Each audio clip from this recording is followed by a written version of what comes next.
Sí, Lick, el miércoles. Va. Ahí estamos. Bueno, entonces quedamos parcial miércoles a las 7 de la mañana. Entonces su parcial va a ser sobre virus. Entonces generalidades de virus es un montón. Generalidades de virus, ¿verdad? No sé a quién estoy viendo la cabeza ahí medio puesta. Esteban, levántate, te vas a dormir. Entonces, Esteban está tirando playa. Esteban.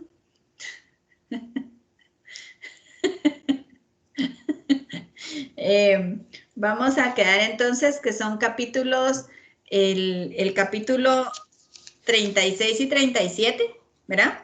Que es lo que yo les estoy como terminando de dar. 42, 46 y 48 en el examen sincrónico virtual normal. Para el miércoles a las 7 de la mañana, ¿de acuerdo?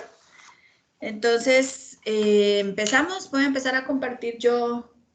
Yo te dejé tu bolsita ya. Lick, perdone. En la mesa, pero... ¿Te manda, corazón? Sí, serían entonces capítulo 36, 37, 42, 46 y 48 para el parcial. Sí. 42, 46 y 48, sí. 36 y 37, solo virus. Porque las bacterias, o sea, sí entran en el parcial, pero van a trabajar con ellas, con sus fichas, y van a hacer algo especial. O sea, es igual que hicimos en el segundo parcial, que les hice 2 cosas. Lo mismo vamos a hacer aquí. Vamos a tener una parte de evaluación sincrónica, ¿verdad? Al mismo tiempo todos, y la otra asincrónica, en donde les voy a dejar a partir del viernes para que puedan trabajar y entregarlo el lunes. Oye, se los digo para que ya sepan. Está puesto así en su portal. Yo no sé si lo pueden ver. Ahorita voy a ver. Según yo, no lo pueden ver todavía, o si no sé. Según yo lo Bien, puse, pero no lo, se puede ver, pero no se puede hacer no ningún... lo puedan entregar todavía. Sí se puede, ¿verdad? Sí, Lick. Va, entonces ahí están ya sus instrucciones de qué es lo que vamos a trabajar para que empiecen a pensar y empiecen a organizar sus fichas. Tienen también ahí el orden en el que quiero que las entreguen. Y es importante que al final de cada como compendio que van a hacer de fichas, ustedes expliquen por qué las ordenaron así. Quiero saber cómo están pensando. Ayer yo les estaba escribiendo el poder quitarse uno un curso, pues siempre es un alivio, ¿verdad? Siempre es una ventaja cuando yo siento que, de verdad, ya no puedo más y no voy a lograr ganarlo, mejor me lo quito y no tengo esa mancha en mi expediente. Nosotros en la universidad también lo teníamos. El asunto es que hay cursos en los que vale la pena hacerlo y cursos en los que vale la pena dar un último esfuerzo, ¿verdad? Dar un jalón más y más cuando a uno el docente le da la mano para hacerlo. Yo se los digo por experiencia propia, yo tenía fobia con las matemáticas, en la universidad me agarró, y yo tiraba el curso, ¿verdad? Y tiraba el curso y tiraba el curso, y yo seguía avanzando porque me lo permitía mi carrera, hasta que un docente me dijo, ya no más, no sigas en estas, termina la clase. Pero es que no, me dijo, yo te voy a ayudar, termina la clase, van a ver que van a poder, y nos agarraron a todos los que hacíamos esto y armaron una sección especial, digamos, ¿verdad? Y de verdad, nos dieron la mano a todos, no nos regalaron puntos, pero se pusieron como en la molestia de ayudarnos a perder el terror y logramos sacar el curso bien. Entonces, por eso es que les digo que yo creo que uno puede, más si se les está dando la mano, ¿verdad? Entonces, yo espero que nadie esté con la idea de salir huyendo, porque no hay nada perdido todavía, ¿verdad? Entonces, creo yo que todos todos pueden ganar bien su clase y ganarla bien. Así que no, espero yo que no. En que no sé mi vida si se las harán en otros cursos, pero les digo yo en mi experiencia en mi universidad, a mí eso me hicieron y la verdad es que fue muy especial porque de verdad éramos un montón de personas que teníamos como esa fobia y esa como aversión a las matemáticas y clavado en la mente que no las íbamos a sacar nunca, ¿verdad? Y creo que si no lo hubieran hecho y no nos hubieran puesto una atención distinta, tal vez hubiéramos seguido con esa misma fobia que gracias a Dios perdí. Bueno, después hablamos de mi historia universitaria con un café si quieren, pero ahorita en tos, por ejemplo, hice la otra exagerada. Bueno, vamos a empezar a terminar con los mecanismos de patogenicidad viral y dejen de estar llorando por los otros cursos. Espero yo no tiren ninguno, que todos logren ser recuperables. Y los que no, pues ni modo, ¿verdad? Vamos entonces a hablar de mecanismos de patogenicidad viral. Ahí está. Ahí están conmigo, ¿verdad? Sí. Esta mi computadora Sí. es algo ayuda.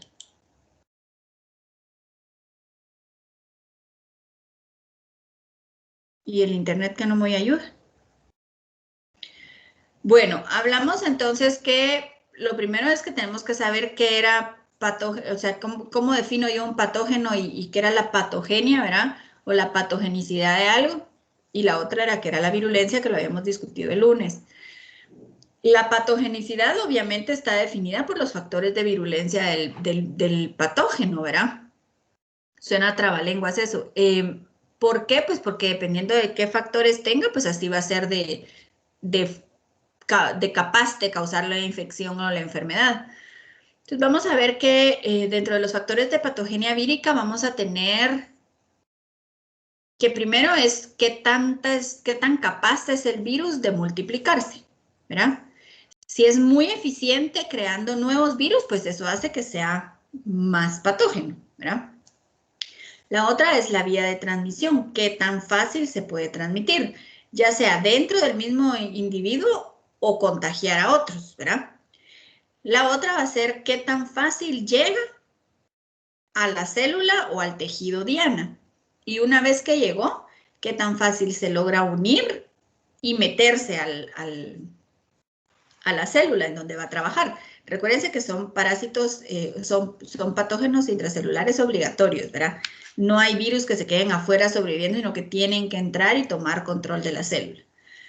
La otra y la última, digamos, ¿verdad? Es la capacidad del virus para sobrevivir a nuestras defensas y a toda nuestra respuesta inmunitaria. Ya sea sobrevivirla o escaparla o burlarla, ¿verdad?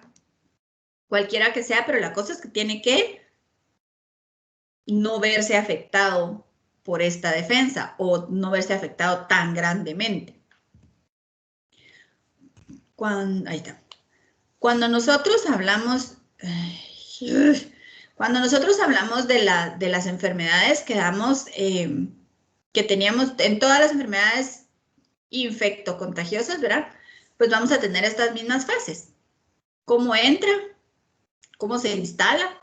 Cómo reacciona nuestro sistema y cómo se quita la enfermedad. Es como los 4 pasos básicos, ¿cierto? O sea, sin importar quién sea el que lo esté causando. Pero en los virus yo tengo que saber que existen como pasos importantes y muy específicos porque el virus tiene que llegar a la célula, al tejido, a la célula, meterse en la célula, tomar control de la célula, reproducirse, y de ahí ya armar toda la patología, digamos, ¿verdad? Entonces, uno es cómo voy a adquirir la enfermedad. Después es cómo va este virus a iniciar la infección en el foco primario. Por ejemplo, el sarampión. ¿Cómo se transmite el sarampión? ¿Alguien sabe cómo se le pega a uno el sarampión? ¿O cómo se le pegaba? Porque ahora, primero Dios, ya no hay. En mis tiempos nos llevaban. Nos llevaban a donde habían niños con sarampión o con varicela o con rubiola o con todas esas enfermedades a jugar con el niño infectado para que se nos pegara la enfermedad, porque era la creencia, ¿verdad? No, a pesar de que teníamos vacuna contra el sarampión, era como la creencia que nos tenía que dar y que era bueno que nos diera la enfermedad. Y sus razones habrán tenido las viejitas, ¿verdad? ¿Cómo se transmite el sarampión? Por inhalación, ¿verdad? O sea, yo lo voy a adquirir por la nariz, pero no me da una infección respiratoria, ¿verdad? ¿O sí? ¿Cómo sabemos cómo es el sarampión? ¿Quién sabe cómo es el sarampión? A ustedes ya no les dio sarampión. ¿Cómo es el sarampión? A mí sí me dio. ¿Te dio todavía? A mí Sí. también, Lee. También les dio mucha aire ahí. No se jalarle las orejas a sus papás. A ver, ¿y Salen cómo como les dio el sarampión? petequias. Ah, Salen como petequias en la piel. son manchitas, ¿verdad? El sarampión se pone uno como manchado, ¿verdad? Como pringueado, decían antes las abuelitas, ¿verdad? Como que te hubieran echado la pintura así encima, ¿verdad? Como cuando hace uno así pintura y quedan los puntitos, así queda uno con el sarampión. Entonces es una cuestión que decían que eran como de piel. Realmente es una cosa mucho más complicada. Cuando veamos el virus del sarampión, vamos a ver que no es tan simple la historia y que no es tan buena idea que nos dé, ¿verdad? De ahí el furor que causó hace un par de años que hubiera una persona con sarampión. ¿Se recuerdan? Hace como 2 años que hubo un caso de sarampión en el colegio alemán, en Guate, y que fue así el escándalo, como que le hubiera dado viruela al muchachito, ¿verdad? Y es porque es una enfermedad que se supone que ya no debería estar dando y tiene muchas consecuencias feas. Entonces, una vez que yo tengo ese foco primario, ¿verdad? Que hubiera podido ser algo a nivel respiratorio, lo vamos a ver cuando veamos el sarampión, ya empieza después del periodo de incubación, que el virus se amplifica y se puede diseminar a una localización secundaria que generalmente es el tejido diana, y empieza toda la característica como así la lista de cotejo de que sí es esa la enfermedad. ¿En qué momento empiezan las respuestas de nuestro cuerpo? Desde que empieza la infección, ¿verdad? Antes del periodo de incubación yo ya estoy en pleito con el virus. El asunto es que cuando ya llega el tejido diana, si logra llegar, ya nuestra respuesta inmune es mucho más fuerte y más armada y entonces yo ya tengo signos y características de la enfermedad como más claras, ¿verdad? Porque recuérdense que la enfermedad es tanto lo que me causa el patógeno como lo que está respondiendo mi cuerpo, ¿verdad? Son las dos cosas. Entonces, este tejido, digamos, de cosas que está causando el virus o el patógeno y cosas que está respondiendo mi cuerpo, ese tejido es el que ya causa la enfermedad. Adiós, mi vida. Adiós. Va, pero allá, Dios. Juan, perdón, chicos, yo estoy en clase. Adiós, estoy en clase.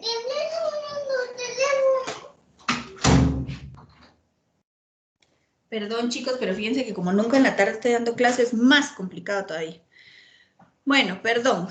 Normalmente, hasta después de que ya tengo yo instalada la enfermedad, yo normalmente empiezo a contagiarlas. Normalmente. Pero hay virus en los que no. Hay virus en los que yo puedo tener contagio desde que empecé con la infección en el foco primario y ya está amplificándose. Desde ese momento yo puedo empezar a compartir virus, ¿verdad? En muchas enfermedades virales yo voy a terminar la enfermedad de forma normal, solita, sin que nadie me ayude, más que mi sistema inmune, ¿verdad? Que es la resolución, aquí me comen ahí. O la enfermedad se vuelve crónica, como en el VIH, por ejemplo, que se va a volver una cosa que está dormidita y de repente se activa el SIDA. O como, por ejemplo, el herpes zóster y la varicela. Se acabó la varicela, pero yo me quedé con el virus ahí, de repente va a revivir, digamos, el virus, ¿verdad? Que también lo vamos a ver. Entonces yo tengo dos opciones. Y hay una tercera opción que es como muy fea, pero puede ser la muerte, ¿verdad? O sea, esa puede ser el otro camino o el otro final de la enfermedad viral. ¿Qué determina la patogenia vírica? Uno es cómo interactúa el virus con el tejido diana. Por ejemplo, si el virus va a atacar la célula y solo la va a usar como una maquinita de reproducción sin destruir la célula, tiene menor daño, ¿verdad? En el tejido o menor impacto en el tejido que si el virus destruye la célula y la usa como maquinita de reproducción y después las células se van muriendo y se van muriendo, entonces el impacto en el tejido es mucho más fuerte, ¿verdad? Entonces va a ser determinante de la patogenia. La otra va a ser la actividad citopatológica del virus, que va como de la mano con esta, ¿verdad? Una es del tejido y la otra ya va a ser a nivel celular. ¿Qué hace con la célula? La mata, no la mata, la transforma, porque hay virus que transforman a las células, como el virus del papiloma humano, por ejemplo, ¿verdad? Que las pueden transformar en células cancerosas. O algunos virus como algunos virus de la hepatitis que también pueden volver las células cancerosas. La otra cosa o sea, esto es con respecto al virus, ¿verdad? Pero con respecto a mi cuerpo, que se recuerdan que son los dos que estamos jugando, ¿verdad? Las dos pelotas que estamos en malabar, va a ser cómo respondo yo y cómo reacciona mi cuerpo, qué tan bien reacciona mi cuerpo, qué tan fuerte es mi respuesta de defensa o qué tan eficientes son mis defensas. Entonces, por ejemplo, si yo llevo, imagínense que estamos en clases presenciales, soñemos, y alguien llega con catarro. Normalmente todos íbamos a terminar con catarro, ¿cierto? Y cuando al fin nos terminara el ciclo de catarro a todos y se lo volvemos a pegar a la persona que empezó, le vuelve a dar catarro, ¿cierto? ¿Por qué? Porque el sistema inmune no está bien. Puede ser, porque vivimos bajo mucho estrés. Pero también tiene que ver con cómo el virus interacciona y qué hace el virus. Y recuérdense que los virus tienen una alta capacidad mutagénica, ¿verdad? O sea, tienen una altísima capacidad mutagénica. Y entonces puede ser que yo reconozca uno, pero cuando al fin regresó es una cepa diferente, que cuando vuelve a llegar a mí, otra vez tengo que empezar todo el proceso porque yo ya no la conozco, ya es distinta. Entonces tiene mucho que ver cómo respondo yo y cómo está mi sistema inmune. Bueno, empecemos a hablar una por una de todas estas cosas. ¿Cómo interacciona el virus con el tejido diana? Una es cómo va a acceder el virus al tejido. La otra es qué tan estable es el virus en el organismo. Entonces yo ya llegué, ¿verdad? Y puede que entré muy fácilmente. Generalmente los virus entran fáciles a las células a donde van. Pero al llegar al tejido yo todavía tengo que jugar, por ejemplo, si es a nivel de piel con temperatura y humedad. Si es a nivel de boca, por ejemplo, puede ser que... ¿Cuántas personas han visto ustedes que ahora hacen todos los días por el virus del coronavirus, ¿verdad? Gárgaras con agua caliente con sal? Pero les da paz mental. ¿Ya vieron? Nos obliga a hacerlo. Mi suegra, ¿verdad? O sea, y ella está convencida de que en parte esto la ha salvado de un montón de cosas, aunque ni sale de donde está y con mascarilla todo el tiempo y sale disfrazada, le digo yo, ¿verdad? Pero es como, ¿tiene sentido? A ver, ¿tiene lógica lo que están haciendo? ¿Funcionará? Si no, ¿por qué? Tal vez solo funciona como para aplacar la mente. Y eso es súper importante, porque el estrés, acuérdate que es un condicionante importante, pero para el Sí. virus le hará algo. Ah, no. Sí, puede ser que sí. Bien, porque por Puede ejemplo ser que sí. está en un estado ácido, dijo el otro, a la hora de hacer las gárgaras. Entonces podría como matarlo. Ok, yo les hago las gárgaras con sal. Con el pH no estoy haciendo mucho, pero estoy haciendo un cambio en la... ¿Cómo se dice? Es una solución hipertónica. Y entonces estoy cambiando el proceso de ósmosis en mis células. Y recuérdense que el coronavirus es un virus empacado, ¿verdad? Es un virus envuelto, que sí es sensible a esos cambios de humedad, digamos, ¿verdad? Si yo meto, por ejemplo, un jamón, ¿sí? O un tocino, una cosa de piel de cerdo, ¿verdad? En sal, ¿qué le va a pasar? ¿Qué le pasa a la carne cuando yo la meto en sal? Se seca. Se deshidrata. Se deshidrata, gracias, entonces se seca, y entonces pues sí puedo estar haciendo algo. Y si es con agua caliente, ¿verdad? O sea, aparte me paso chamuscando el gaznate, diría mi mamá, ¿verdad? Realmente podría yo estar de verdad disminuyendo la carga viral que pudiera tener. Pero recuérdense que con un virus que logre entrar, tal vez no me va a dar tan rápido, pero por eso es el espacio de reproducción que tiene el virus. Entonces hay cosas con las que funcionan y cosas con las que no tanto. Pero fuera de lógica no están este tipo de medidas. Sí, o sea, puede que no sean tan funcionales, es mejor no te quites la mascarilla nunca, ¿verdad? Pero vas y eso te da paz, ok, hacerlo también podría ayudar. Pero ¿y la nariz?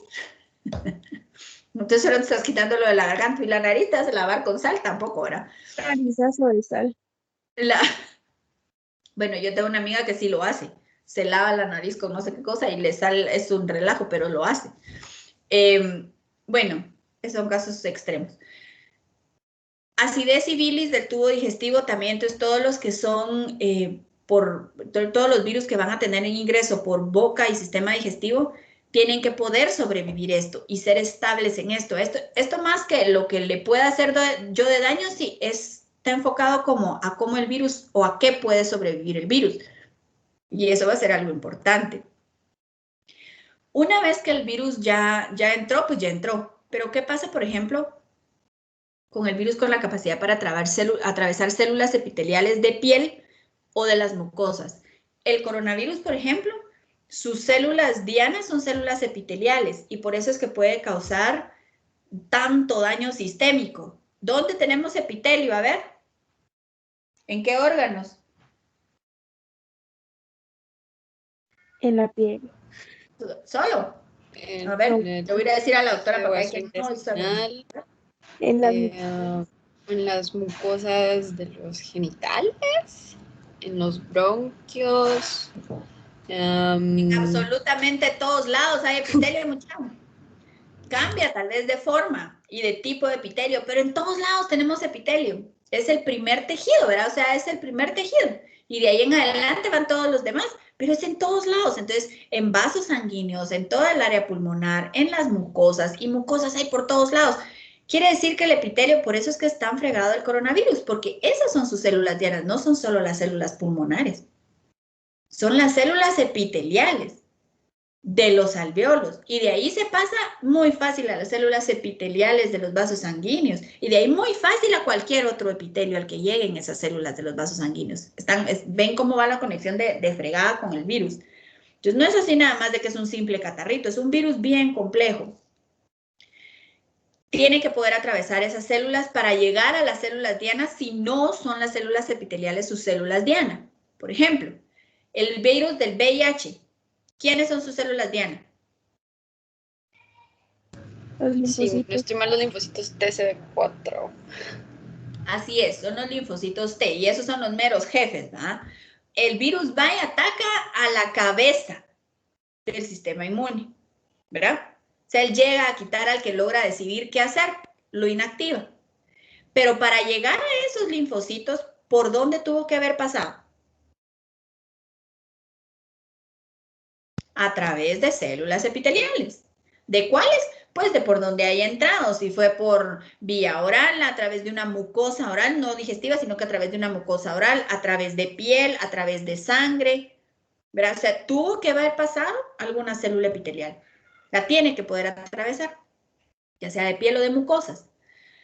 Después tenemos la capacidad de diseminación a través del sistema retículo endotelial. ¿Qué es el sistema retículo endotelial?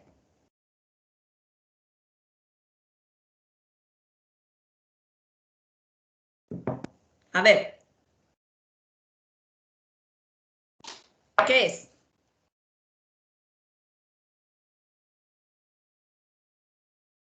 Van a perder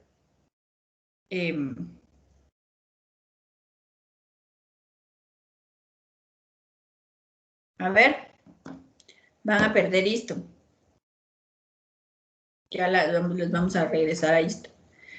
Todo el sistema retículo endotelial les está diciendo, es como los espacios entre tejidos, ¿verdad? Entonces, acuérdense que los tejidos no están una célula metida dentro de otra, sino que está una sobre otra, ¿verdad? Y algunas tienen uniones, pero hay espacios todavía, o sea, no son uniones de que están selladas las células, sino que tienen espacios. Ese es el sistema retículo endotelial, entre tejidos. Y hay muchos diferentes lugares en donde los vamos a tener, por ejemplo, entre los alvéolos y el vaso capilar, entre el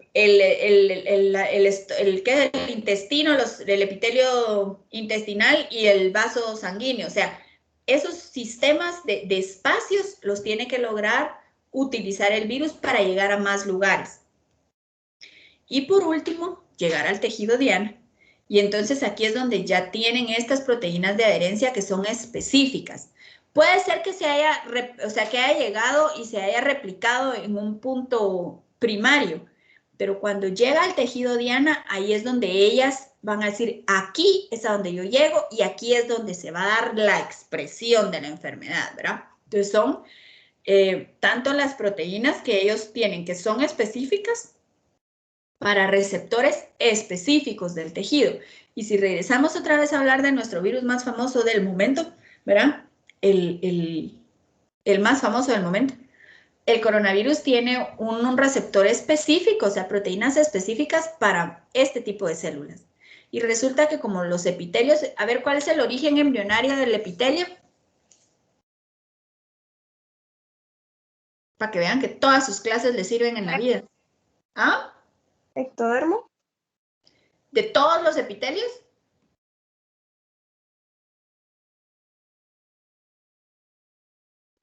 Sí, yo creo que sí. No, es el Sí. mesodermo. Sería el mesodermo. Perdón. No, meso o Es músculo. el que dijo Estrellita también.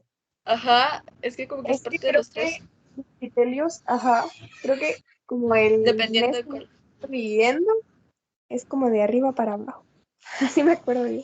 Así te acuerdas, así se acuerdan bien. Entonces, imagínense, todos los que tienen, todos los epitelios que tienen el mismo origen embrional van a tener características básicas iguales, ¿cierto?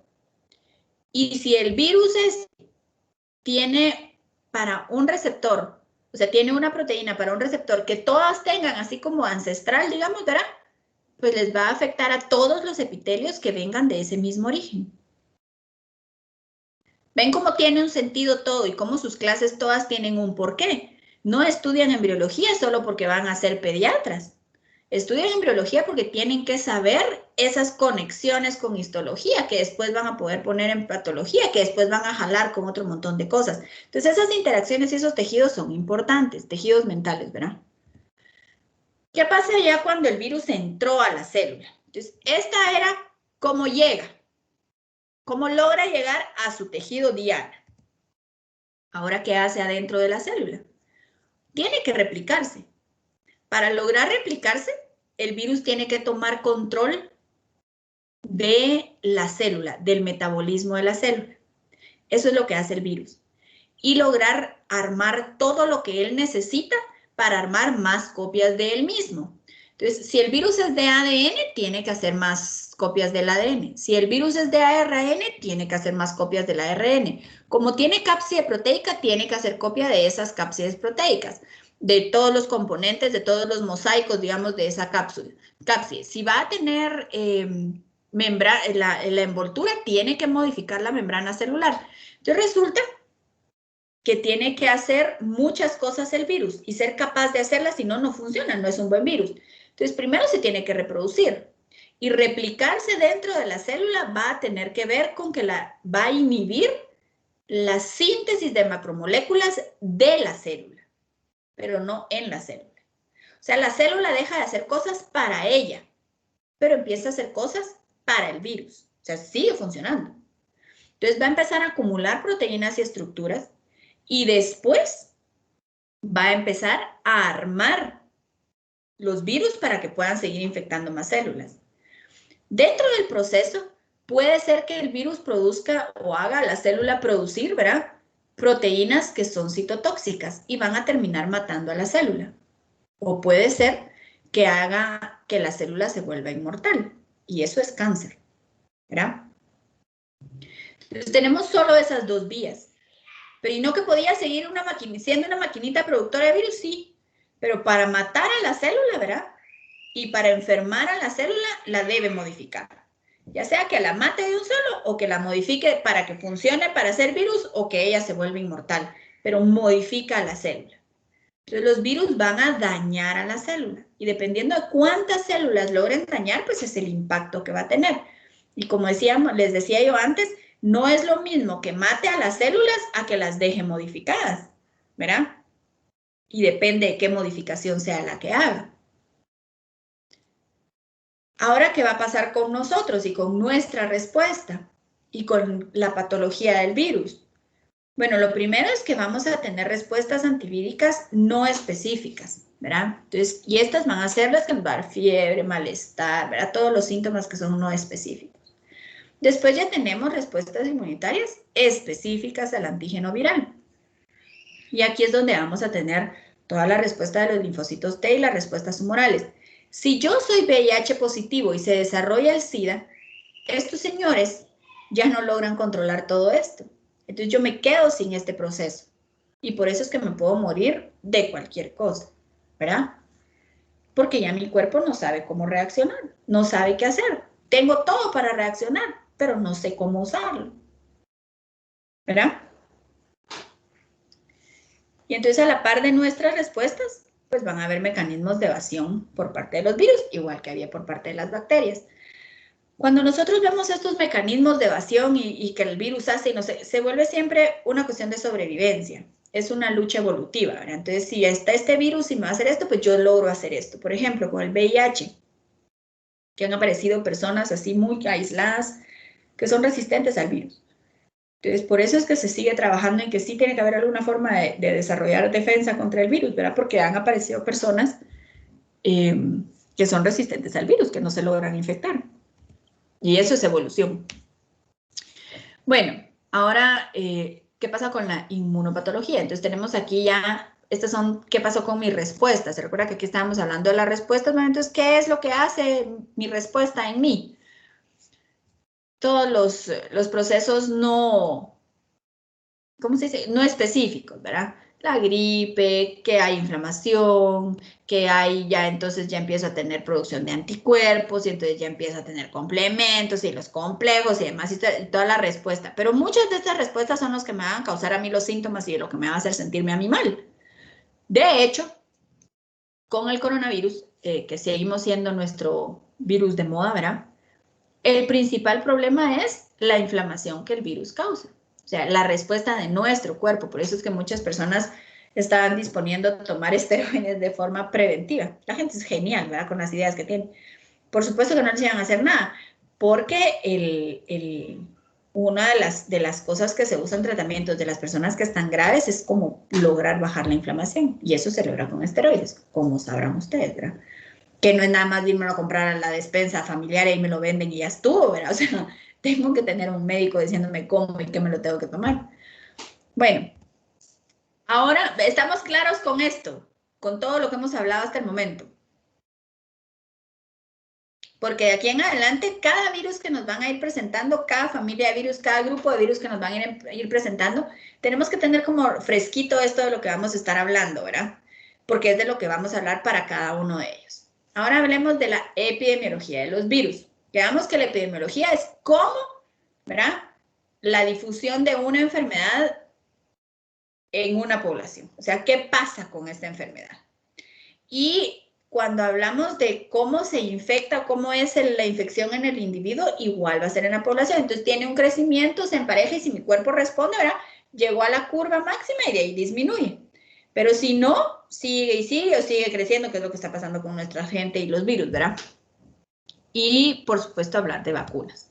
En muchos casos hay vacunas de los virus que vamos a estar hablando y en otros no hay vacunas. Vamos a ver que para cada virus, estas curvas van a ser diferentes, ¿verdad? Y vamos a tener aquí diferentes como, ¿qué se dice? Como fases en las que voy a tener las infecciones virales. Y van a ser distintas para cada familia de virus, para cada grupo de virus que vamos a ver. Tal vez no las veamos todas de la misma forma, pero tenemos que tener esto claro. Entre más alta sea mi carga viral, ¿verdad? Entonces más síntomas puedo tener yo, pero también puedo tener síntomas al principio cuando está chiquita o cuando ya va para abajo. O sea, tiene mucho que ver qué tipo de infección sea la que yo tenga. Cuando nosotros hablamos de epidemiología vírica o ya de la epidemiología de un virus, tenemos que saber cómo se transmite, ¿verdad? ¿Cuáles son los factores que facilitan la transmisión? ¿Cuáles son los factores de riesgo? ¿Cuál es el tamaño crítico de la comunidad y quién es esa comunidad en riesgo? Si tiene que ver con geografía y estación, ¿verdad?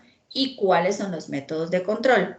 Entonces, aunque no nos digan así cada uno de estos en las familias que vamos a ver, son cosas que vamos a ir identificando. Entonces, los mecanismos de transmisión viral pueden ser aerosoles, comida, agua, los fómites, que es ropa, sábanas y todo esto, contacto directo, contacto sexual, por nacimiento puede ser también, por transfusión de sangre o trasplante de órganos, puede ser una zoonosis y puede ser genética. O sea que, ¿cómo así genética? Pues sí que ya sea un virus que no me hacía nada y de repente, pues resulta que en mí se volvió algo patógeno. Entonces, ojo que puede ser también. O que yo tenga alguna condición genética que haga que el virus sea más patógeno en mí, que también podría ser. Y eso también es evolución. Cuando nosotros hablamos de cómo se va a transmitir la enfermedad y el virus en sí, ¿verdad? ¿Qué tengo que ver? Por ejemplo, que el virión sea estable en el medio ambiente. ¿Cuánto tiempo va a ser estable en el ambiente? Como virión. ¿Se recuerdan que un virus no me hacía nada? Pero el virión está en estado activo. Él puede causar la enfermedad. Entonces, si yo lo tengo en estado, por ejemplo, si yo estuve en contacto, un chucho estuvo babeando, ¿va? El perro tenía rabia y se quedó dormido porque lo anestesiaron y se quedó dormido. Y donde se quedó dormido habían babas del chucho en un sillón. Se secó el sillón, ya las babas están secas, solo se ve la mancha y yo llegué y puse mi mano ahí y tengo una herida. ¿Me va a dar rabia? No, porque el virus no resiste estar seco, ¿verdad? Entonces, el virión ahí, el virus tal vez lo podría encontrar, pero el virión no. En la mía no me va a hacer nada porque ya está muerto, ya está inactivo, ¿verdad? La otra es cómo voy a multiplicarme como virus y cómo voy a liberarme al ambiente. Qué tan pilas y qué tan rápido sucede esta multiplicación y esta liberación del virus. Entonces, ¿cuánto tiempo tardo yo de empezar con la infección a ya empezar a liberar y a contagiar personas? Algo muy importante con los virus es la transmisión asintomática. Recuérdense que hay virus como el VIH, por ejemplo. Yo puedo ser VIH positivo y ni siquiera estar enterada, no tengo ningún síntoma, no me da ninguna condición y ahí lo tengo. Por ejemplo, ahorita con el coronavirus, verá la misma historia, yo puedo tener el virus y no saber que lo tengo. Con un rotavirus podría ser que a mí no me da una infección y simplemente yo soy portadora y estoy transmitiendo el virus por donde paso, ¿verdad? Y por supuesto, la transitoriedad o la ineficiencia de la respuesta inmunitaria para controlar la infección, la reinfección. Esto es algo importante porque ya vimos que en el coronavirus, por ejemplo, nos da 2 veces. 3, 4, no sabemos. ¿Por qué? Pues porque es un virus que cambia de persona a persona. Es un virus de la familia de los virus del catarro y entonces él va cambiando como el catarro. O sea, realmente no es ninguna novedad. ¿Y qué pasa, por ejemplo, con el virus de la rabia? ¿Por qué sí me funciona una vacuna? Pero ¿por qué hay que vacunar a los perros cada año? Ah, porque resulta que como no es algo tan raro, entonces nuestro sistema inmune guarda las defensas un tiempito, pero cuando ya pasó el tiempo y no pasó nada, nuestras células y nuestro cuerpo, acuérdense que borran todo lo que no usamos. Entonces, por ejemplo, si yo aprendí a hacer una puntada en costura en el colegio y nunca más en mi vida volví a tocar una aguja, cuando quiera hacerla, me voy a acordar que sabía hacerla, pero no me voy a acordar cómo era, porque dejé de usarlo. Entonces mi cerebro borró eso que no usé. Así funciona todo nuestro cuerpo. Lo que no funciona no ocupa espacio, no es como uno que guarda hasta las cartas del primer amor. No, yo no, pero por ahí han de estar. No, todo se va a la basura. Ya te pasó su tiempo a la basura, no regresó a la basura. No les quedó la ropa a los niños a la basura, no que yo sigo guardando hasta los pañales. No, ¿verdad? Las células limpian todo. ¿Cuáles son los factores de riesgo? Edad, obviamente salud, el estado inmunitario, la profesión. Recuerden que hay muchas enfermedades de transmisión que están relacionadas a profesión. Ustedes son de altísimo riesgo, ¿verdad? Por ser médicos. Los viajes, hay enfermedades que son endémicas y entonces puedo pescármelas viajando. El estilo de vida, qué tan cuidadoso soy con mi vida o no, si soy promiscuo, si me inyecto drogas, si me hago tatuajes donde sea, sin controlar qué es lo que está haciendo y cualquiera me lo hace como sea, o sea, el estilo de vida. El hacinamiento y la actividad sexual. El hacinamiento va a tener que ver con dónde y cómo estoy viviendo, ¿verdad? También va a ser quiénes son sensibles, el tamaño crítico de la comunidad y la población cero negativa. O sea, si yo nunca he tenido contacto con el virus, yo soy parte de la comunidad en riesgo. ¿Qué es lo que sucedió ahorita con este virus? Era un virus totalmente nuevo, de una familia de viejos conocidos, ¿verdad? Pero no lo conocíamos. La población en general no lo conocía. Y entonces somos todos sensibles. Geografía y estación, que es lo mismo que sucedió con el VIH, por ejemplo, ¿verdad? Geografía y estación, ¿verdad? ¿Qué factores hay? Si tienen que ver con el trabajo, con el aire acondicionado, por ejemplo, y la calefacción. Todos estos factores ayudan a la transmisión del virus. Y los métodos de control. El principal método de control siempre es la cuarentena, aislar al paciente, ¿verdad? Si hay vectores, pues eliminar al vector. La inmunización y la vacunación son súper importantes. En algunos casos hay tratamiento, en muchísimos otros no. Y nuestra arma secreta siempre es la educación. ¿Verdad? Entonces, hasta aquí vamos a dejar esto. Yo hasta aquí les voy a dejar esto, porque lo demás ya tiene más que ver con nuestro amigo el coronavirus que con la...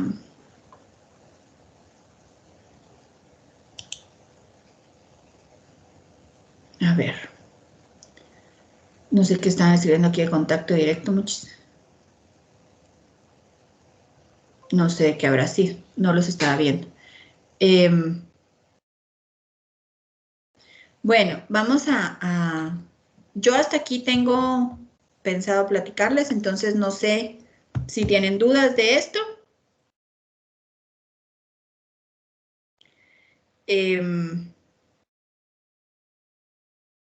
No hay más dudas de esto, de los virus en general, antes de que ya nos metamos a hablar. Todavía vamos a hablar de una bacteria y de ella nos tiramos a hablar de virus. No, licenciada.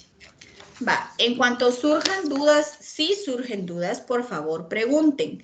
Les voy a agradecer, yo sé que siempre se los digo y siempre me escriben en privado, pero les voy a agradecer que si tienen dudas de algo cuando estén estudiando ya para su examen, pregunten no en privado, escríbanme en el chat de todos, porque aquí en Kitty no son los únicos con la duda y si yo no les puedo responder en el momento, tal vez alguien ya resolvió esa duda y les puede responder. Entonces, porfa, ayudémonos a estudiar de esa forma.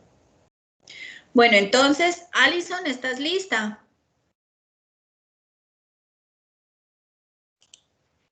Sí, ¿Sí?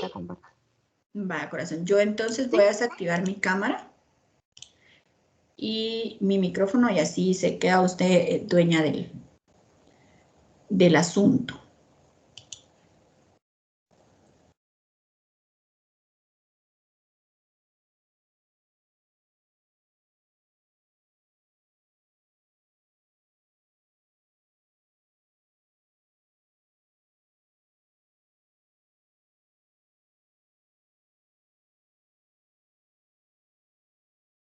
Espérame, Lick, solo estoy viendo cómo subirlo. Después de Alison, en lo que ella logra subir, no sé qué está subiendo, le toca a Adi, después a María José Chiquín y después a Oscar. Monse, estás en veremos, hija, lo siento por el suspenso. Está bien, licenciada. Lo que sí es que la presentación de Monse ya no entra en el examen, ¿sí? Esta ya no entra en el examen. Con esta empezamos ya para el final, de contenido para el final. Ahí estás, Alison. Bueno. Entonces yo les voy a hablar sobre la bacteria Clostridium. Hablando un poco de generalidades, pues es un bacilo, son bacilos gram positivos anaerobios que van a ser capaces de formar endosporas.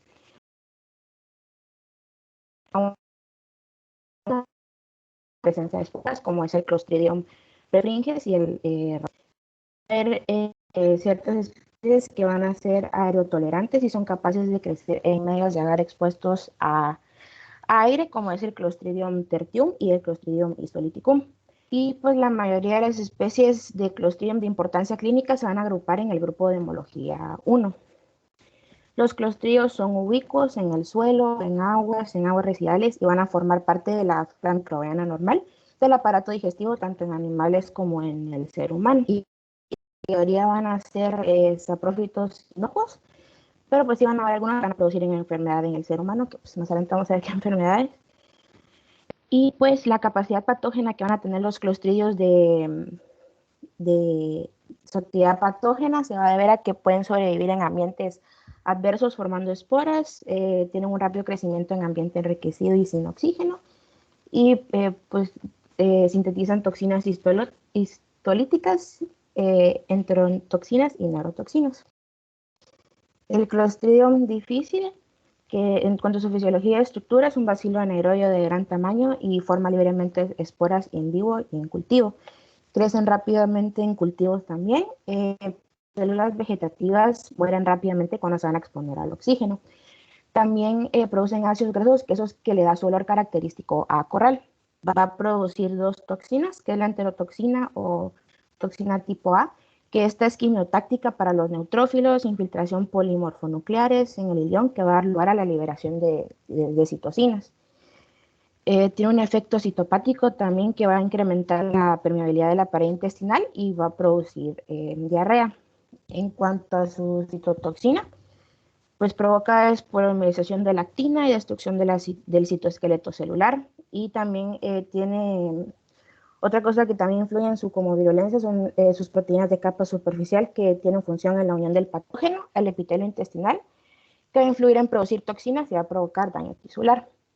Perdón, intestinal. Epidemiología, pues se encuentra mayoritariamente en la microflora intestinal normal de algunas personas sanas y hospitalizadas. La mayoría de estos casos se va a dar por una exposición reciente a una institución asistencial donde supuestamente se expusieron al patógeno y se usaron antibióticos. El desarrollo de la enfermedad se va a dar cuando los individuos que reciben se va a dar en individuos que reciben antibióticos, debido a que estos fármacos pues alteran la microflora entérica normal y van a permitir el crecimiento excesivo de los microorganismos y pues va a ser más vulnerable el paciente a la adquisición de esta bacteria. Y la enfermedad se desarrolla también cuando los microorganismos van a empezar a proliferar en el colon y empezar a sintetizar toxinas. En cuanto a las enfermedades, pues el Clostridium difficile productor de toxina va a ser responsable de enfermedades gastrointestinales asociadas a antibióticos. Entonces está la diarrea asociada a antibiótico, que suele aparecer como una diarrea aguda de 5 y 10 días después del comienzo del tratamiento antibiótico. Está la colitis pseudomembranosa, que es una forma más grave de la enfermedad por Clostridium difficile y va a provocar diarrea profusa, espasmos abdominales, fiebre y placas blanquecinas.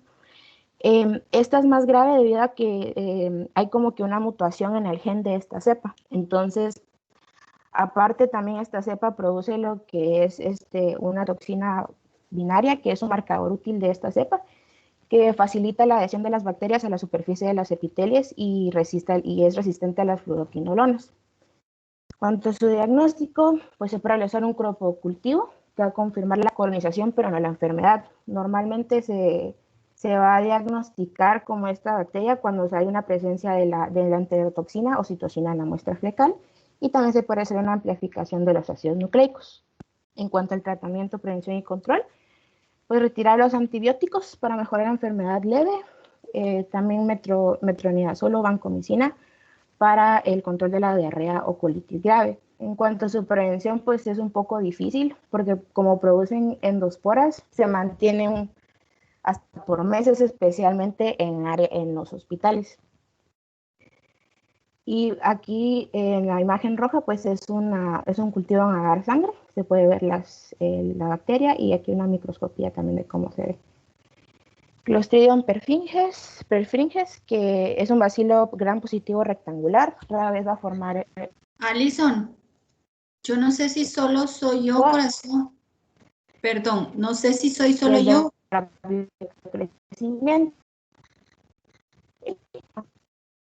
Alison. ¿Sí? Yo no sé si solo soy yo y mi internet o se quedó trabada tu presentación. Chicos, ¿todos van con ella o yo me quedé perdida? Al menos yo tengo la presentación de fisiología y estructura, De perfil. patogenia e inmunidad y de ahí epidemiología. Ok, hasta ahorita cambió en la mía. Gracias, corazones. Perdón, Alison. Dale, mi vida.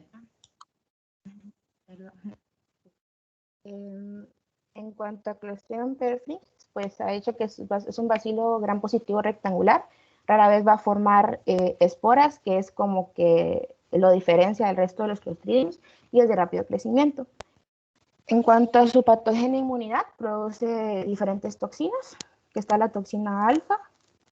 Esta es una lecitina capaz de lisar eritrocitos.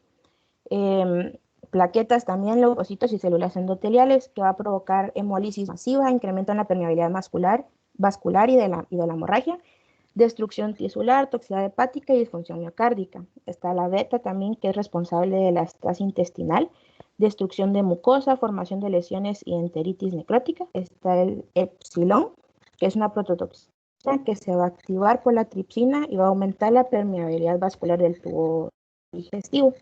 Iota, que es tipo E y tiene una actividad necrotizante y permeabilidad vascular. La enterotoxina del Clostridium perfringens también está sintetizada por cepas A, que va a ser potencial y va a actuar como un superantígeno y va a estimular a los linfocitos T. En epidemiología, el tipo A se encuentra en los aparatos digestivos del ser humano, en animales, y es el que principalmente origina infecciones en el ser humano. También se encuentra en la naturaleza, el suelo y en aguas contaminadas por heces. Para esporas en diferentes condiciones ambientales y sobreviven durante periodos de tiempos prolongados. Las cepas B y E no sobreviven en el suelo y no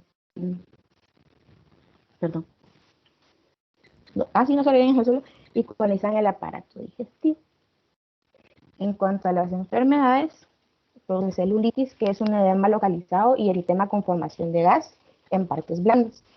Está también la mielonecrosis, que es una enfermedad donde se puede ver un gran potencial de histotóxico. Esta característica se introducen clostridios en un tejido, de gram, se van bacilos gram positivos rectangulares en presencia de células inflamatorias. Está también la intoxicación alimentaria, que tiene un periodo de incubación breve, espasmos abdominales, diarrea acuosa y evolución clínica de menos de 24 horas.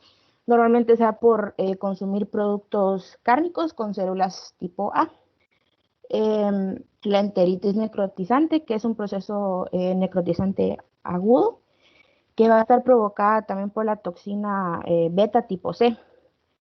Esta afecta rara vez al yeyuno y tiene dolor abdominal agudo, vómitos, diarrea sanguinolenta y ulceración del intestino delgado. En su diagnóstico se puede ver por la detección de bacilos gram positivos en ausencia de leucocitos, cultivos, agar y caldos de hemocultivo, aislamiento del microorganismo para ver la intoxicación alimentaria, el aislamiento del microorganismo por gramo de alimento o por gramo de heces y una inmunoanálisis para detección de la enterotoxina en muestras fecales. En el tratamiento y prevención y control, la miostitis superativa y mielonecrosis mediante desviamiento quirúrgico y altas dosis de penicilina. También se puede dar tratamiento con oxígeno hiperbárico. Las infecciones no graves se van a tratar con desviamiento y administración de penicilina. Intoxicaciones alimentarias, rehidratación oral y en casos más graves, pues también con líquidos y electrolitos, pero por vía intravenosa. Y pues también es difícil de evitar, ¿verdad? Pero por su distribución ubicua. Clostridium tetani, que este es un bacilo esporulado móvil de gran tamaño, produce esporas terminales redondeadas que da aspecto a un palillo de tambor. Tiene dificultades para crecer por su sensibilidad a la toxicidad del oxígeno y tiene actividad proteolítica y no fermenta carbohidratos. Produce dos toxinas, que es la hemolicina lábil al oxígeno o tetanolicina, que esta está relacionada con la tetrolisina O y las hemolicinas, y la neurotoxina termolábil codificada por un plásmido. La tetanospamina se va a liberar cuando la célula se lisa y es responsable de las manifestaciones clínicas del tétano y tiene una cadena A o la cadena ligera y una cadena pesada que es la cadena B. Y pues su función también es inactivar las proteínas que regulan la liberación de neurotransmisores inhibidores de glicina y ácido GABA. Su actividad simpática excitadora es carente de la regulación en las células motoras y puede provocar parálisis espástica. En su epidemiología es ubicuo, se encuentra en el suelo fértil y coloniza el aparato digestivo. sus formas vegetativas van a ser sensibles a la toxicidad del oxígeno, sus microorganismos forman esporas fáciles y pueden sobrevivir en la naturaleza por periodos prolongados. Afecta principalmente a ancianos y el tétanos pues, origina muchas muertes en varios países de desarrollo y menos de la mitad de las muertes se ha registrado en neonatos. En las enfermedades está el tétanos generalizado. Este afecta los músculos, maceteros, sonrisa característica que se llama la risa sardónica, va a haber babeo, sudoración, irritabilidad y espasmos de espalda. Cuando ya es más grave, la enfermedad pues, va a afectar el sistema nervioso autónomo y pueden haber arritmias cardíacas, fluctuaciones, tensión arterial, sudoración profusa y deshidratación. Está el tétano localizado, que hay espasmos musculares limitados a una área localizada de la infección. Está el tétano cefálico, que pues, es la localización primaria de la infección en la cabeza. Y neonatal, que infecta principalmente el muñón umbilical y es de mortalidad muy elevada, con un 90%. El diagnóstico, pues detección microscópica, cultivo. Y si se aísla el microorganismo en cultivo, se debe buscar la producción de la toxina por la cepa puede confirmarse mediante una neutralización de antitoxina tetánica en ratones. El tratamiento requiere desviamiento de la herida, administración de penicilina o metronidazol para destruir las bacterias y reducir la producción de la toxina. Hay una vacuna pasiva con inmunoglobulina para neutralizar la toxina libre y otra con el toxoide tetánico. Y 3 dosis de toxoide tetánico cada 10 años va a servir para prevenir el tétanos. El Clostridio botulinum es un bacilo anaerobio formadores de espora y necesidades metabólicas exigentes. Existen 7 tipos de toxinas en el ser humano y su enfermedad raramente produce la tipo E y la F en el cuerpo. La patogenia y la inmunidad. Su toxina es una proteína formadora, es una toxina formada por cadena ligera OA, que tiene una actividad endopeptidasa de zinc y una subunidad no toxigénica, que es la cadena pesada B. Estas forman complejos con proteínas no tóxicas que van a proteger a la neurotoxina de esta bacteria durante su estancia en el tubo digestivo. Su porción carboxilo terminal de la cadena pesada de la toxina se une a receptores específicos de ácido ciálico y a glucoproteínas de la superficie de neuronas motoras y va a estimular la endocitosis de la molécula de la toxina. La neurotoxina de esta bacteria también va a permanecer en una zona de unión neuromuscular y su edificación del endosoma va a estimular la liberación de la cadena ligera. La endopeptidasa también inactiva las proteínas que regulan la liberación de acetilcolina, inhibiendo la neurotransmisión en sinapsis colinérgicas periféricas. Y normalmente la presentación clínica de botulismo va a ser una parálisis flácida. En su epidemiología se va a aislar en el suelo y muestras de agua. Las cepas A principalmente están en terrenos neutros o alcalinos del río Mississippi, la tipo B en suelos orgánicos, la tipo E en suelos húmedos. Y también hay 4 tipos de botulismo, que es el botulismo alimentario, que pues, se da por consumo de conservas caseras, que normalmente está producida por la toxina A y B. La lactante, que es más frecuente en alimentos con esporas e ingesta de tierra y polvo contaminado por esporas. Y el botulismo por heridas, que pues es muy frecuente. Y el botulismo por inhalación, que se puede ser utilizado como para bioterrorismo. En las enfermedades, y bueno, hasta aquí les coloqué su diagnóstico. Para el alimentario, pues hay un cuadro de debilidad y de mareo entre 1 y 3 días después del consumo del alimento contaminado.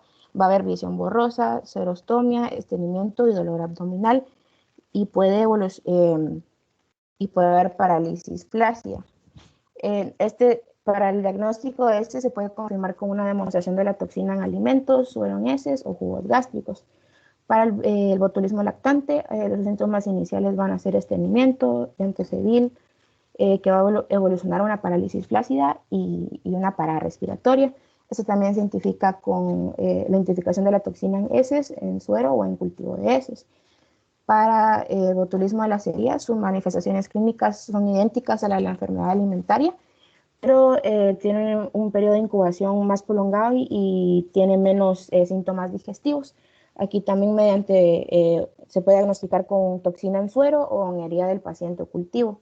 Y por la inhalación, pues la exposición a la inhalación de la toxina del botulismo va a provocar parálisis flácida, insuficiencia pulmonar y una elevada mortalidad. Otro diagnóstico también para el diagnóstico de esta bacteria puede ser la demostración de la producción de toxina, que se hace por un bioensayo de ratón. En cuanto al tratamiento, prevención y control, hay soporte ventilatorio, eliminación del microorganismo del aparato digestivo, tratamiento con metronidazol o penicilina y administración de antitoxina botulínica trivalente, destrucción de esporas en los alimentos y en lactantes no consumir miel contaminada por esporas, que mayoritariamente se ve esos casos cuando se produce el botulismo en lactantes. Hay otras especies también que estas sí tienen capacidad para sobrevivir a la exposición del oxígeno, formando las esporas, que está el Clostridium septicum, que causa miomicrosis no traumática y puede existir en pacientes con cáncer de colon silente, leucemia aguda o diabetes. Está el Clostridium sordei, que produce síndrome de shock tóxico mortal, va a estar asociado al parto natural o abortos provocados. Está también el Clostridium tertitium, que se va a asociar a infecciones de heridas traumáticas. Solamente. Era un montón. Sí. Sé que es un montón que te pasaste del tiempo, pero les voy a explicar por qué te dejé. Porque son especies importantísimas. Clostridium está como parte de nuestra microbiota normal, no solo en humanos, sino que en animales también.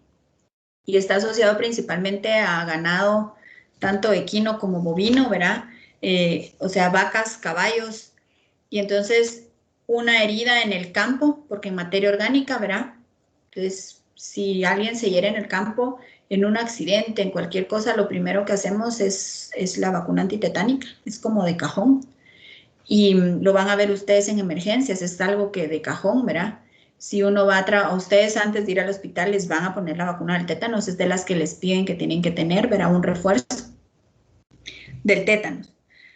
Clostridium difficile es difícil de identificar, todas son difíciles de identificar en diagnóstico de laboratorio, digamos, pero son muy fáciles de encontrar y de controlar y de identificar con clínica. El tétanos es horrible. Es una enfermedad horrible, ¿verdad? O sea, es muy dolorosa, son espasmos y la gente se pone tiesa y puede darle también a los animales, o sea, no solo al humano, es una enfermedad que también puede darle a los animales. Ver un caballo con tétanos es terrible, hay que matar a los animales, ¿verdad?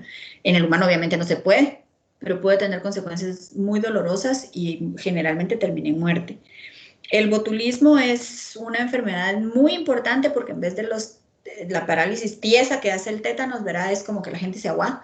Y entonces esto es terrible también porque son consecuencias neurológicas. Y si ven, todas tienen consecuencias por toxinas. La que no podemos dejar pasar es Clostridium perfringens, que tú tenías con error en la presentación el nombre. Por eso lo escribí en el chat. Es importante que sepan que esto existe porque es la causante de la famosa gangrena, de uno de los tipos de gangrena que hay. Y era una de las formas en las que se trata, y parece chiste, pero es cierto, en los centros de tratamiento de punta, ¿verdad? Es que se trata con larvas de mosca, ¿verdad? O sea, las larvas de mosca se comen la materia orgánica que está, toda la piel y el tejido que está muerto con la bacteria, y con eso se logra controlar la infección y se promueve la formación de nuevos tejidos sanos y saludables. Se usa mucho en personas que han tenido amputaciones, por ejemplo, en accidentes obviamente, ¿verdad? Que han tenido amputaciones y que para que pegue bien el miembro que se vuelve a pegar, digamos, o para que no se infecte. Entonces es un tratamiento que se usa mucho más de lo que cualquiera creería. Las personas normalmente no saben que tienen las larvas, ahí no están viendo la gusanera, ¿verdad? Sino que tienen las larvas y son larvas que no fueron cosechar al basurero, sino que son criadas en laboratorio especial. Se los digo porque es algo importante y ha ayudado a salvar muchas vidas y a evitar complicaciones mucho más serias. Entonces, Clostridium, ojo, es una bacteria muy importante, que solo hay vacuna para una. En nuestro país no hay botulismo como en otros países, gracias a Dios. Podría haber mucho más, pero gracias a Dios no hay tanto. y entonces no es algo de lo que tengamos que estar así como muy pendientes, pero tampoco nos podemos olvidar del botulismo, ¿verdad? Entonces vamos a empezar, hoy sí ya empezamos con nuestras presentaciones de virus. No se me estresen porque hasta donde lleguemos entra para el examen. Yo no he armado el examen, lo voy a armar hasta mañana para que ya santos en paz entremos en lo que tengamos que entrar. Gracias, Alison. Larga pero muy bien resumida tu charla, te lo agradecemos mucho. Vamos ahora con Adi con adenovirus. ¿Te escuchamos, corazón? ¿Estás por ahí? Sí, Lick, ahorita voy a presentar. Yo creo que logramos solo, tal vez Adi, tal vez logra pasar María José. Oscar te está salvando como gato panza arriba. Vamos a ver. Y todos, porque es menos material para el examen, ¿verdad, chicos? Hasta donde logremos tener hoy es material de examen. No sé si miren mi presentación. Ya, mi vida. ¿Ya? Sí, corazón. Voy. Ay. No sé si lo miran, Lick. No, ahora ya no sé qué hiciste. Ahí va. Ahí está. Ahí va cargando. Ya, corazón, dale. ¿Ya? Yo ya la miro. Ah, bueno, a mí me tocó hablar sobre adenovirus. Se llegaron a identificar aproximadamente 100 serotipos, de los cuales 52 son capaces de infectar al ser humano.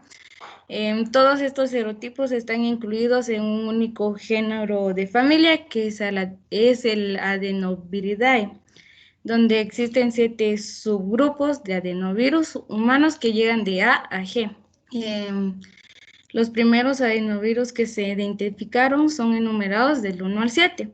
Los trastornos más habituales provocados por los adenovirus son infección de vías respiratorias, faringoconjuntivitis, que son ojos enrojecidos, cistitis hemorrágica y gastroenteritis. En algunos adenovirus presentan un oncógeno en los animales. En algunos estudios se realizó el análisis genético de la proteína de la acción del adenovirus, donde se descubrieron a los intrones, el corte y el empalme, que también es llamado splicing, de ARN mensajero de las células eucariotas. Los adenovirus también se utilizan con fines de terapia génica para obtener ADN para la terapia de modificación y sustitución genética, como por ejemplo en la fibrosis quística. También para poder expresar genes de otros virus, como por ejemplo el virus de la inmunodeficiencia humana. También como vacunas y como tratamiento oncológico. Su estructura. Los adenovirus son virus de ADN bicatenario con un genoma compuesto por unos 36.000 pares de bases.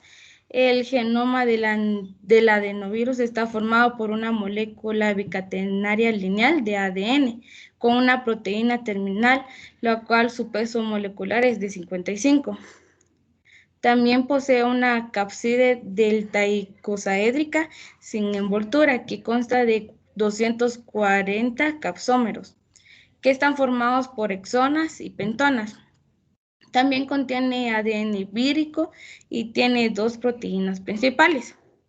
En la base pentona y en las fibras, estas llegan a ser tóxicas para la célula. La fibra contiene proteínas de adherencia vírica y estas 2 inhiben la síntesis macromolecular. En el virión del adenovirus posee 11 proteínas. En este adenovirus también se da la replicación, que dura aproximadamente de 32 a 36 horas y puede producir 10.000 viriones. En el receptor de este virus es el adenovirus Coxsackie, pero también se dice que el principal receptor es el... Te voy a parar, es Coxsackie. Coxsackie. Es que es bien raro el nombre, Lick. Pero también se dice que... Así se dice, sí, es rarísimo y nunca se les va a olvidar, Coxsackie. El virus no se les va a olvidar. Pero también se dice que el principal receptor es la histocompatibilidad de clase 1. Durante esta replicación, los genes se transcriben desde ambas cadenas de ADN en ambas direcciones, pero en distintos momentos.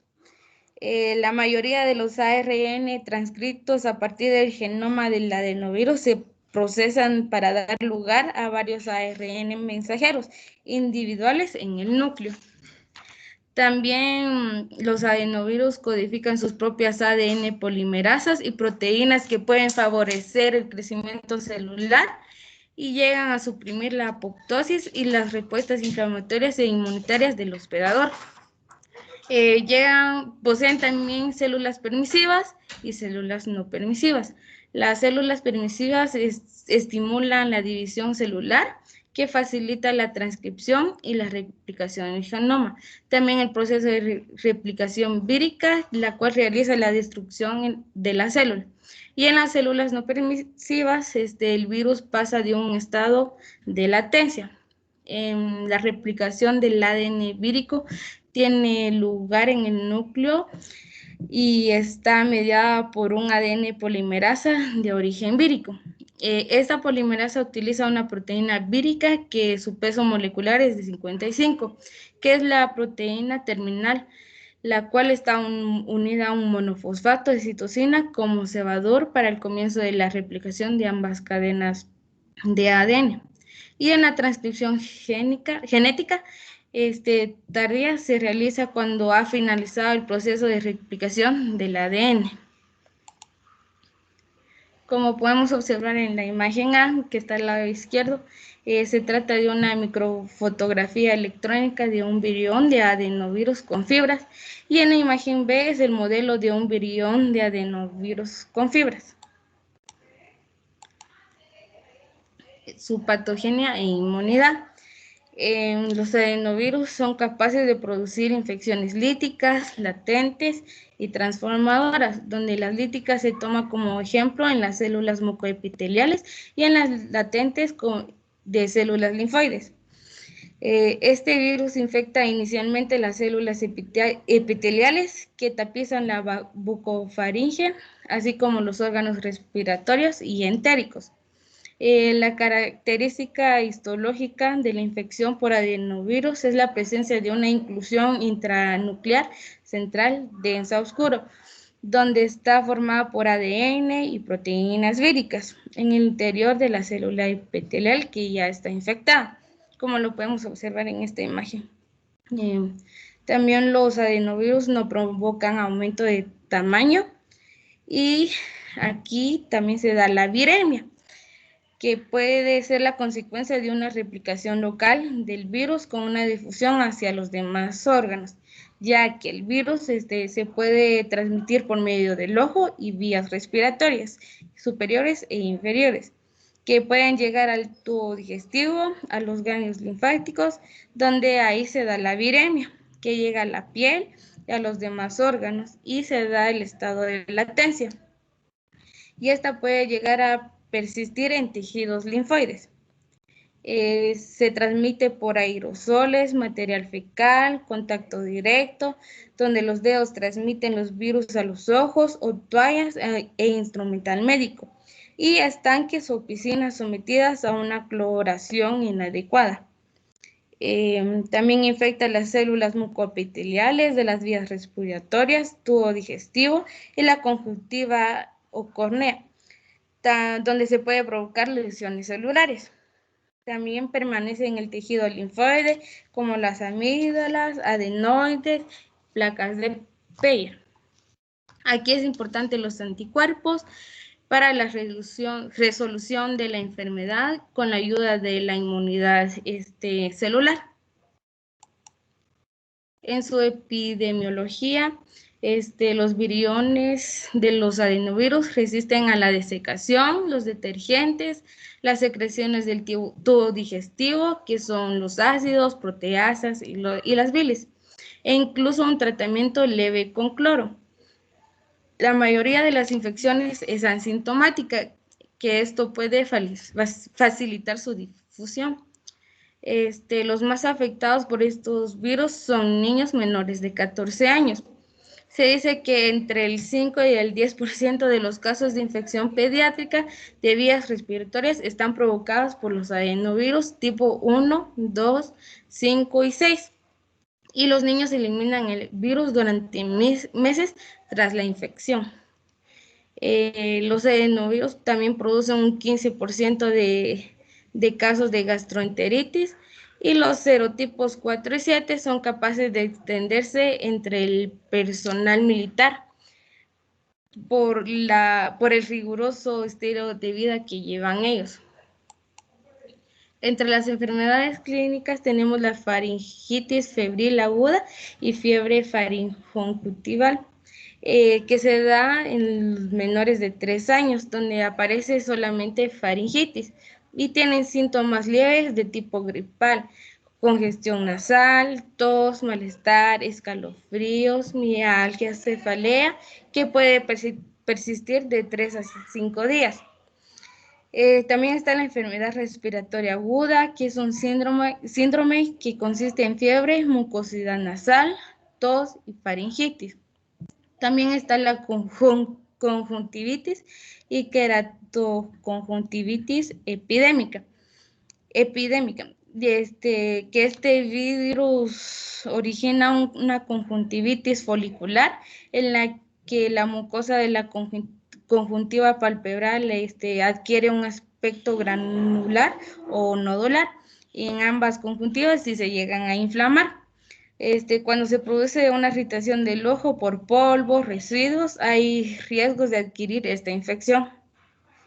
También está la gastroenteritis y diarrea, que causa una gastroenteritis vírica aguda que se da más en lactantes.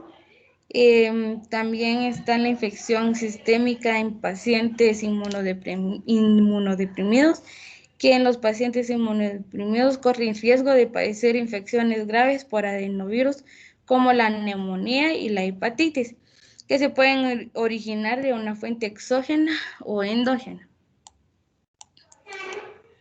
En el diagnóstico, para detectar el tipo y el grupo de virus de las muestras clínicas y cultivos celular se puede realizar pruebas inmunológicas y pruebas genómicas, que es el análisis del genoma mediante PCR.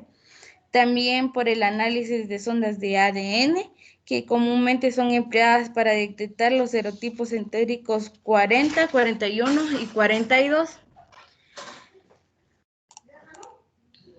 En el tratamiento es necesario lavarse las manos cuidadosamente, y la cloración de las piscinas puede reducir la transmisión de los adenovirus. También se ha empleado el cidofovir y la ribavirina para tratar a los pacientes inmunodeprimidos que tienen la infección por adenovirus. También existen vacunas orales para prevenir las infecciones de adenovirus por los tipos 4 y 7, pero que solo se les llega a dar al personal militar y no se les da a la población civil. Y también también están los adenovirus terapéuticos, que se realiza por transferencia de genes, que se está desarrollando por los tipos 4 y 7 y por mutantes con replicación defectiva de los tipos 5, 26 y 35 para transportar genes del VIH, del virus ébola y otros virus, con una finalidad de una vacuna contra estos virus mortales. Gracias. Gracias, corazón. Los nervios nos ganan muchas veces, hasta te temblaba la voz. Al adenovirus es una familia de virus que no se les puede olvidar. Pfizer, por ejemplo, y creo que la Johnson & Johnson están, y no sé quién otra que está también usando adenovirus para, no sé si es Pfizer. Pero la cosa es que hay varias, ahorita ya mis bolas, hay varias vacunas, 2 o 3 vacunas ahorita para el coronavirus que son de adenovirus modificados, ¿verdad? Que están usándolo a ellos como vectores. Entonces, los adenovirus son unos virus muy interesantes, son los más estudiados, son como los primeritos a los que se les pudo poner mucha atención, entonces son súper importantes ahorita, pues porque pueden causar este tipo de problemas por la forma de transmisión que tienen, por la estructura que tienen, pero al tener una estructura tan simple y tan fácil de entender, es muy fácil manipularlos y ahorita se están usando como vectores para virus, para vacunas de virus más mortales, ¿verdad? Que es importante. Gracias, Adi. María José, ¿todavía pasás? ¿Nos podremos pasar unos 5 minutitos del tiempo, chicos, o no? Como usted diga, Lick. No, pero no tienen clase ahorita a las 4, esa es mi pregunta. No. Va, entonces démosle con María José y hasta María José llegó para el examen y ya él, para mi seguridad, que yo les había puesto que si entrara al examen ya no entra. Solo llegamos hasta picornaviridae con María José en el capítulo 46. Bueno, mira mi diapositiva. Bueno, entonces yo les voy a hablar sobre la familia de picornavirus. Las generalidades de los picornavirus es de que son virus de un tamaño muy pequeño, por como lo dice su nombre, ¿verdad? Pico, que significa pequeño, con una estructura de ARN y una estructura de capside. En esta familia van a englobar 5 géneros, que estaría el enterovirus, rinovirus, hepatovirus, que va a generar la hepatitis A, el cardiovirus y el aptovirus. Los rinovirus humanos abarcan por lo menos 100 serotipos y son la causa principal del resfriado común. El rinovirus se limita en las vías respiratorias superiores, ya que son sensibles a un pH ácido y se replican con dificultad a temperaturas superiores de 33 grados centígrados. La estructura de los picornavirus va a constar de una capside icosaédrica y de un genoma. La capside va a rodear a la cadena positiva del ARN, que va a estar constituida por 12 vértices pentaméricos, que cada uno de estos vértices va a contener 5 unidades protoméricas, que estos van a tener 4 polipéptidos de virón, que van desde la BP1 hasta la BP4. Cuando se corta el precursor BP0, este va a formar a la BP2 y a la BP4. La BP4 es la que le va a dar solidez a la estructura del virón y cuando se desprende es cuando el virus se une a su receptor celular. La capside va a ser estable en el calor y en detergentes. Ahora el genoma se va a parecer al ARN mensajero, que va a estar compuesto por una molécula monocatenaria de ARN positivo. También se encuentra la secuencia poli-A, que es la poliadenosina, que se va a encontrar en el extremo 3.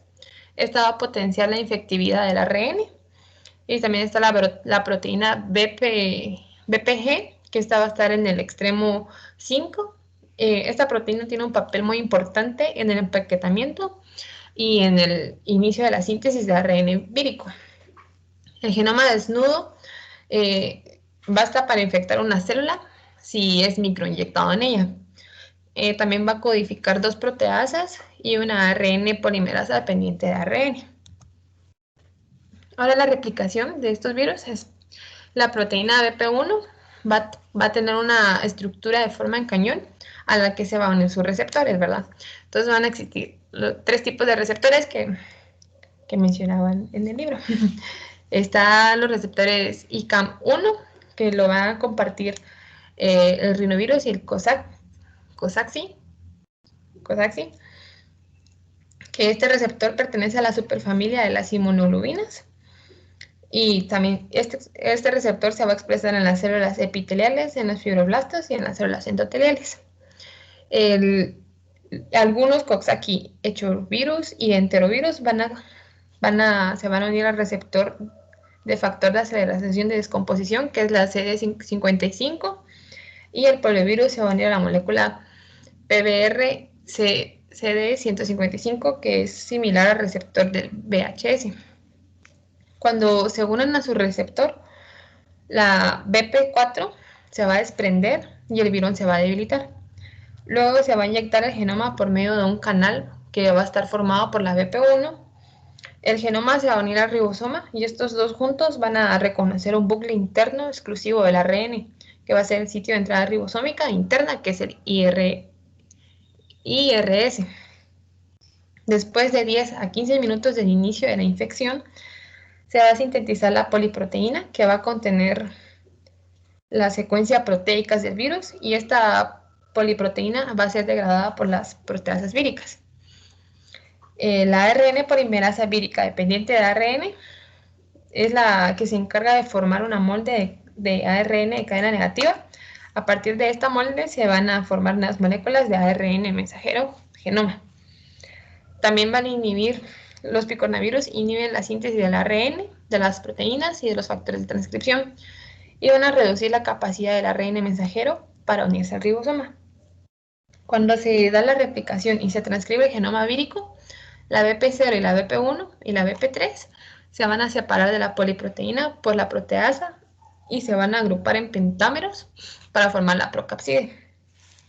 El ciclo de la replicación va a durar de 3 a 4 horas. Y los viriones se van a liberar como consecuencia de la lisis celular. Ahora, de los rinovirus, su patogenia e inmunidad es de primero que comparten, bueno, su receptor es el ICAM1, ¿verdad? Y son incapaces de replicarse en el tubo digestivo. Su temperatura idónea es de 33 grados centígrados. Son sensibles al pH ácido. Ingresan al organismo por medio de la boca, nariz, ojos e inicia la infección de las vías respiratorias superiores. La infección puede ser iniciada por una única partícula vírica. Las células infectadas van a secretar histamina y bradicina, que esto va a dar lugar al catarro nasal. El interferón sintetizado como respuesta ante la infección va a limitar la progresión y va a contribuir a los síntomas. La secreción de las citocinas va a facilitar la diseminación del virus. Cuando se estimula la expresión del receptor ICAM1, la mayor parte de la replicación se va a dar en la nariz, y en la infección primaria va a inducir la secreción nasal de la IgA y la producción sérica de la IgG. Ahora la epidemiología es de que van a provocar los síntomas de resfriado común. Se transmite por el contacto directo con manos. Las manos va a ser el vector principal, vómitos infectados y por la inhalación de gotículas infecciosas. Estas son las enfermedades, bueno, son más frecuentes a principios de otoño y a final de la primavera. Las patologías va a ser el resfriado común. Va a iniciar infectando las vías respiratorias superiores.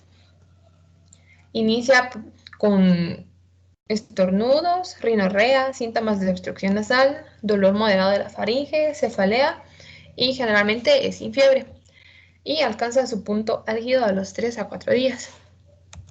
Ahora el diagnóstico, no va a precisar de un diagnóstico ya que son muy comunes o muy característicos, pero se puede obtener el virus en muestras de lavados nasales.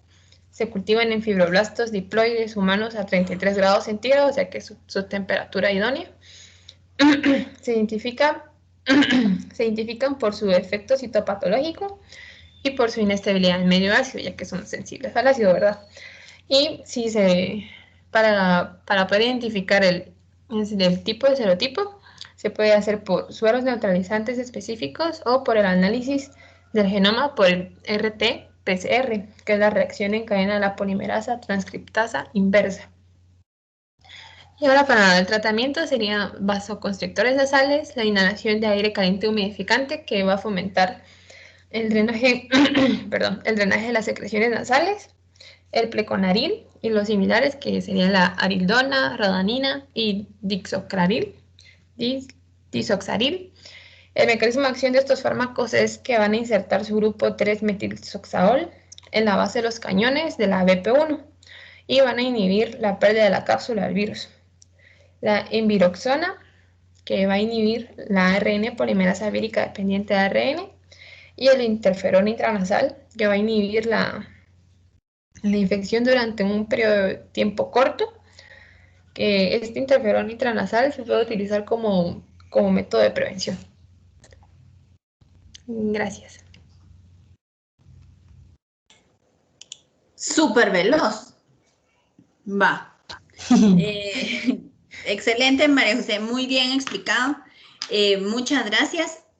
Si se dan cuenta, es tan corto lo que está uno con catarro que no vale la pena tanta historia, ¿verdad? O sea, normalmente la sufrís y la padeciste y ya estuvo, se te quitó.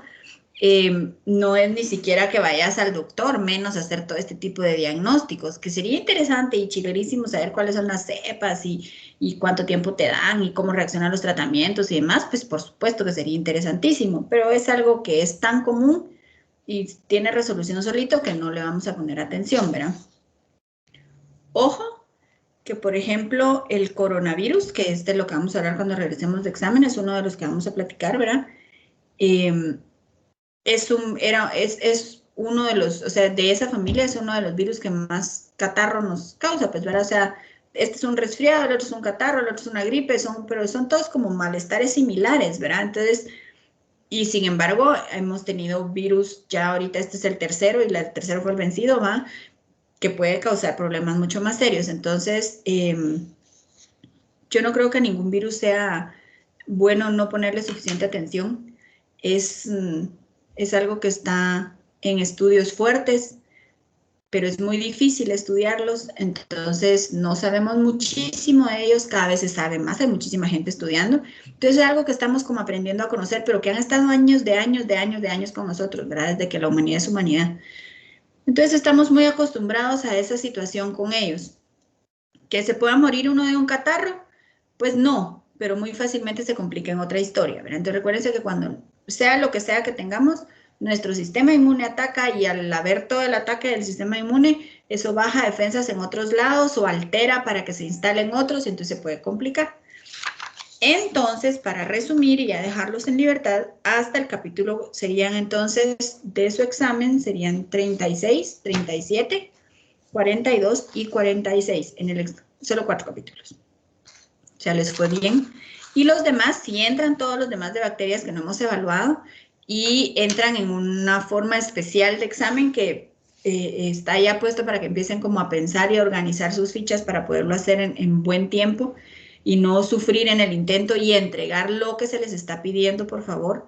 En el segundo parcial no todos entregaron lo que se les estaba pidiendo y pues es triste no poder ponerles los puntos, ¿verdad? Pero si no hacen lo que se les pide no se puede. Entonces, lean bien qué es lo que se les pide, armen bien sus fichas con los virus. Yo les aconsejaría hacer lo mismo. Tienen las presentaciones de sus compañeros y su libro y con eso pueden hacer un buen chivo, ¿verdad? Entonces, armen bien sus chivos de cada capítulo para que sea fácil estudiar. Y yo ahorita les voy a quitar la parte de coronavirus que tengo yo en mi presentación y se los voy a mandar también por el WhatsApp para que todos tengan todas las presentaciones ahí y la voy a subir al portal. ¿Qué manda, María José? Disculpe, los capítulos que dijo que venían en el examen eran 36, 37, 42 y 46, que es el mío, ¿verdad? Así es, corazón. Bueno, gracias. Es bastante, así que no se confíen de que son solo 4. Es un montón. Y para lo otro, entre más organizados tengan sus fichas y más en orden esté todo, más fácil va a ser hacer su segunda parte del examen, ¿verdad? Entonces, pónganse las pilas.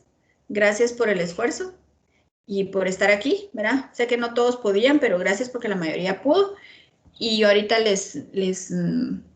les comparto los enlaces y todo lo demás que hay que compartirles, tanto en el chat como en el portal. Y dejo de grabar ahorita.